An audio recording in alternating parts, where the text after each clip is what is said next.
ఇప్పుడు మనం చూస్తున్నది మ్యాంగో ఆర్చర్డ్ అనమాట. మనం సాధారణంగా సమ్మర్ సీజన్ లో రైతులు మామిడికాయల్ని హార్వెస్ట్ చేస్తున్నప్పుడు ముఖ్యంగా ఫేస్ చేస్తున్నటువంటి సమస్య ఏంటంటే ఎర్రచీమలు. ఈ ఎర్రచీమలను మనం ఎలా కంట్రోల్ చేయాలంటే ఈ యొక్క చెట్టు యొక్క కాండ భాగంలో మనం ఆల్కథిన్ బ్యాండ్స్ కానీ కట్టుకున్నట్లయితే మనం ఆ యొక్క ఎర్రచీమలని కంట్రోల్ చేసుకోవచ్చు అనమాట. ఈ యొక్క పద్ధతిని మనం కొంచెం ఎఫిషియన్సీగా చేసుకోవాలంటే కట్టుకున్నటువంటి ఆల్కథిన్ సీడ్స్ కి ఎటువంటి గ్లూ పదార్థం కానీ లేదా గ్రీజ్ కానీ లేదా ఇన్సెక్టిసైడ్స్ కానీ పూయడం ద్వారా మనం ఆ యొక్క రెడ్ హ్యాండ్స్ ని కంట్రోల్ చేయొచ్చు. అదే విధంగా ఈ యొక్క రెడ్ హ్యాండ్స్ ఎర్రచీమలు అనేవి మీలీ బగ్స్ కి వెక్టార్ గా యాక్ట్ చేసి క్రాప్ బ్రాంచెస్ పైకి కూడా తీసుకెళ్లే అవకాశం ఉంది.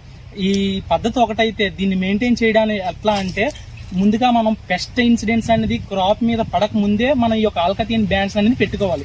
లేదు అంటే ఈ పెస్ట్ ఇన్సిడెంట్ జరిగిన తర్వాత పెడితే మనకు ఎటువంటి ప్రయోజనం ఉండదన్నమాట. అదే విధంగా మనం కట్టిన తర్వాత ఎటువంటి గ్యాప్స్ ఏమైనా పైకి ఏమైనా గ్యాప్లు ఏమైనా ఉన్నాయా లేదా జాగ్రత్తగా చూసుకోవాలన్నమాట. అదే విధంగా మనం కట్టినటువంటి బ్యాండ్ ఈ ట్రంక్ ఏదైతే ఉందో ఈ యొక్క కాండ భాగంలో సుమారు గ్రౌండ్ నుంచి 30 నుంచి 60 సెంటీమీటర్ల ఎత్తులో కట్టుకోవాలి.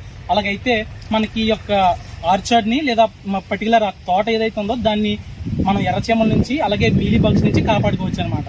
Thanks for watching.